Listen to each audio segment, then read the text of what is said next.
Please sign it. Everything is there.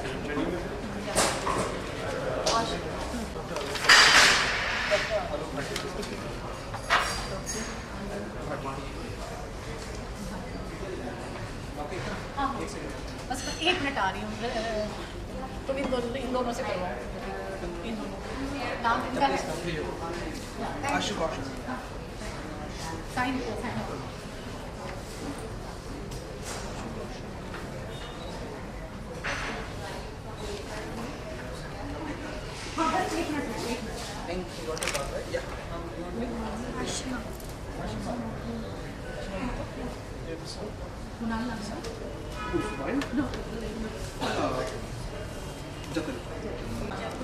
अच्छा जैसे हाँ है तो ये है ऑलरेडी पेड ना पहले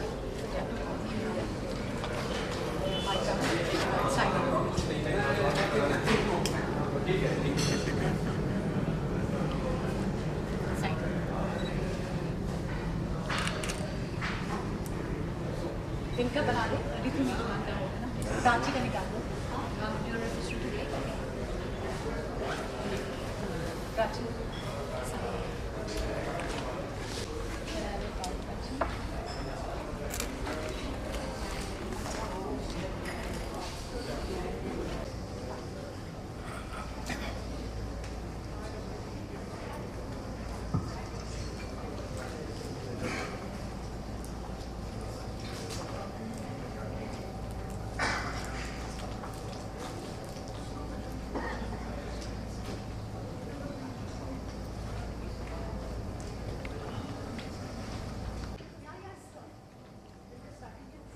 All right.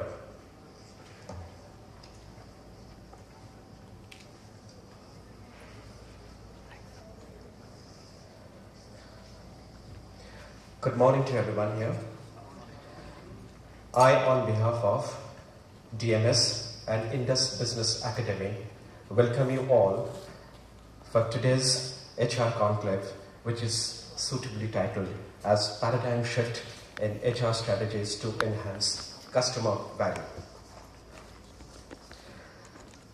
You can and should shape your own future, because if you don't, someone else surely will, says Joel Ibaka, an independent scholar and futurist who was the first person to popularize the concept of paradigm shift for the corporate world.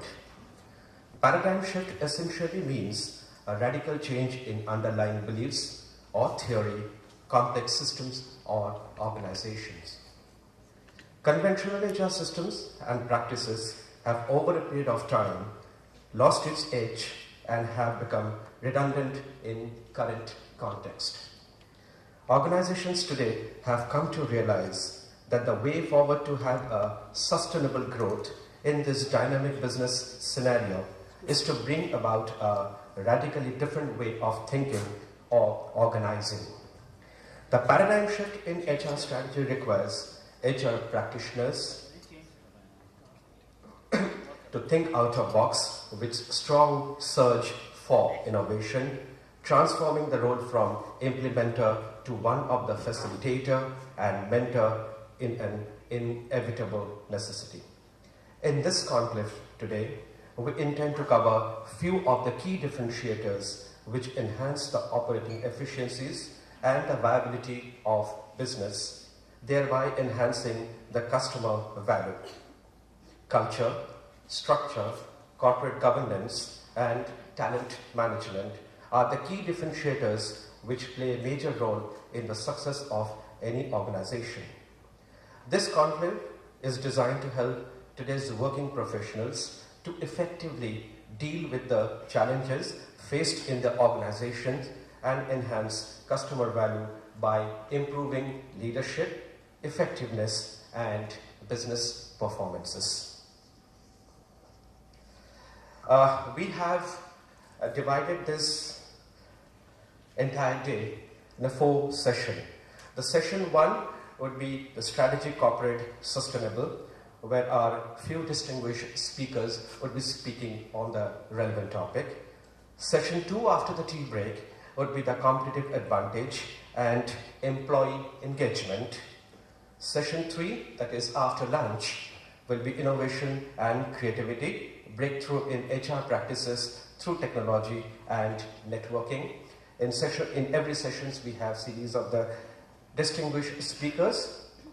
After the tea break, that is session 4, the topic would be the sharing best HR practices for value proposition by HR practitioners. With this, I invite Mr. Arun Sehgal, Mr. Sudhir Sinha, and Dr. P.V. Bhinde on stage.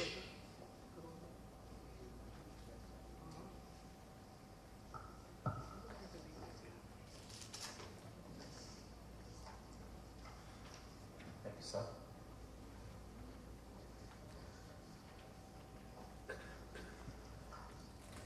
I guess Dr. P.V. Bhinde is on his way. He should be joining us very soon. Our first speaker is Mr. Sudhir Sinha. Few words about him before he starts his presentation. Sudhir K. Sinha, a CSR campaigner by profession, is working as country head CSR at ArcelorMittal in India. Has over 27 years of wide and varied experience of working with corporates and NGOs in CSR. A social activist who did his post-graduation in rural development, has worked with Tata Steel for 18 years. He also worked with partners in Change, an NGO promoting CSR in India and South Asia, before joining Mozarbeer India Limited as head CSR in 2005. As Group VP, Corporate Social Responsibility at Reliance, Anil Dhirubhai Ambani Group, he architected the company's CSR strategies and programs before joining ArcelorMittal. A lead fellow actively engaged in promoting environmental governance and the corporate responsibility through a global network of development leaders and social activists. He is voluntarily associated with several social organizations and institutions and is aggressively engaged in fighting poverty, hunger, disease, and illiteracy. Pushing multi-stakeholders model of corporate responsibility and Millennium Development Goals in India are his 2 personal agendas. Finally, Sudhir Sinha currently holds several positions as member or advisor in various national level strategic committees, forums in India. Sir, Mr. Sudhir Sinha is going to address you presently right now.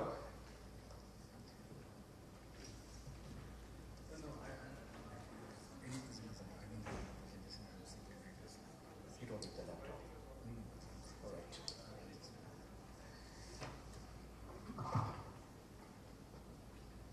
Very good morning.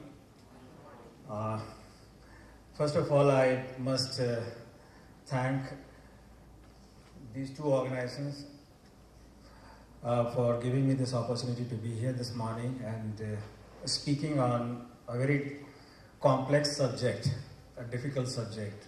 Looks or sounds very easy, but it is not. The sustainability, and especially the topic of this session is strategic corporate sustainability management. It makes further complex. To begin with, let me tell you the terminology sustainability. As I told, it is very complex, sounds very simple, has become somehow a buzzword these days. Even a child taking birth, I think he has to be aware of with this particular terminology. Otherwise, he is not going to sustain in the world. So this is what the sustainability is. Every now and then you'll hear this particular terminology, sustainability. So it is overused. I think it is a rather misused terminology. And to my assessment, it is an abused terminology. Why? Because understanding-wise, we stand very low, especially in India. Sustainability to us differs from person to person understanding, organizations to organization, and within the country, region to region. But by and large, the understanding of sustainability in India, in the business context, is the business's response to environment, only environment. So if we talk in context of corporate responsibility, then sustainability and corporate social responsibility, which is referred to always as companies' responses towards society, combination of these two now is becoming the another buzzword, the corporate responsibility or responsible business. But corporate responsibility is something different. If I have to, as I say, social surgeon, I have to operate upon this particular theme today, then I can see the 5 different organs associated with this terminology. Number 1 is sustainable development. Number 2, corporate sustainability or business sustainability. Number 3, of course, sustainability management. 4 with a prefix, strategic corporate sustainability management. And then 5th is sustainability management model. So these are the 5 important key organs if at all we are talking about this particular theme.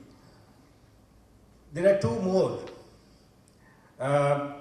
They work or they go as heart and mind, and they are sustainable business and sustainable society. So the later one I'm not going to really discuss today, but definitely we will go through those 5 organs or 5 keywords in fact I used. Beginning with sustainable development, what it is, what it means. As I told in the beginning that there are several understandings, more than hundreds definitions of sustainable development.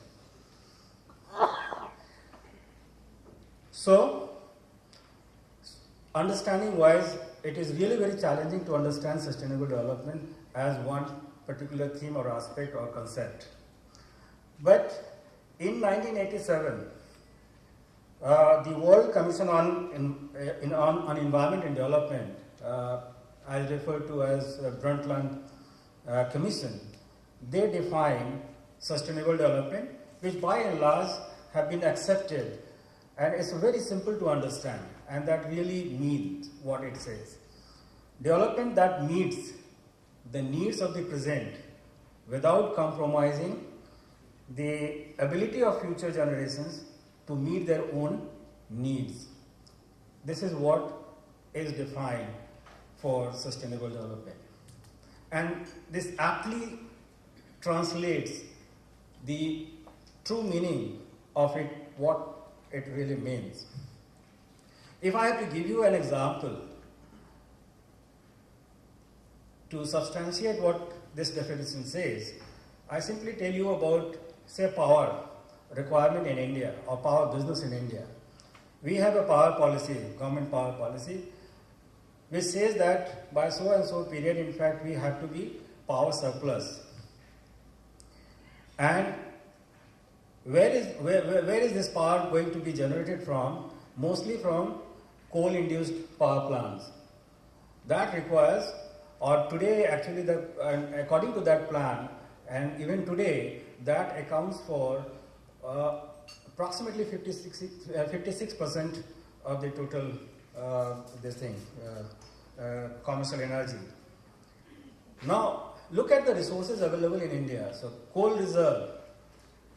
There are several research, but saying that we have in India the coal reserve approximately 200 billion tons. Approximately, some says 264, some says 220, but approximately it has been estimated that we have 200 billion ton coal reserve. What is the current rate of production? Is approximately 456 million ton. If we continue with this rate of production, I think India is going to be completely exhausted with the coal reserve in just 200 years, or close to 200 years.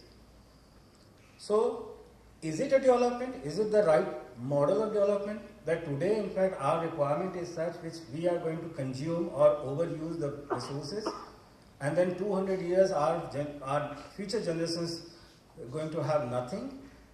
So this is what actually contradicts the definition of sustainable development. So sustainable development means that future generations must have the abilities to meet their requirements or needs whenever they require. So this is what the definition and understanding of sustainable development prevails today. And people are articulating around this particular definition. So the principles of sustainable development include fulfillment of human needs and desire for peace, clean air and water, food, shelter, and so on and so forth. That also integrates or include the environmental or ecological aspects of our life, which is very, very important. So it is a complete package of everything. So that is what actually, but the main important thing pertaining to sustainable development is to attain the achievement of equity.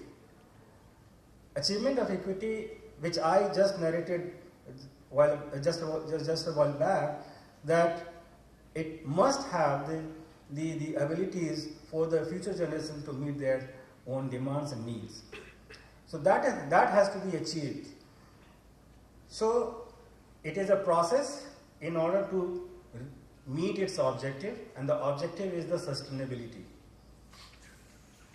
So that is what, now I'm confusing, I think so I must be sounding more actually adding to your confusion, right? Adding to your confusion, but this is what the reality is, the sustainability and then sustainable development. But in context of the organization, the sustainability development definitely is a process through which in fact the organization must reach the objective of sustainability. Now, business sustainability, that is the second organ which I am going to talk about, or the second keyword, or corporate sustainability, requires companies to adhere to the principles of sustainability, which we understood in the first thing. And it is in terms of actually achieving the triple bottom line, in which company has to perform financially well by taking into consideration the social performance as well as the environmental performance. So the performance has to be emanating from the ability of a company to identify the risk and ability to deal with those risks. So company has to act, most of the companies actually are talking about these days triple bottom line, which is equated with the terminologies like profit, planet and people again. But this is a concept which is not really percolating down across the organization. It has got stuck either at the strategic level or at the top with the key people in the management, and then using these terminologies without really having understanding and integration into the process of the management. So what is required for a company is the company must address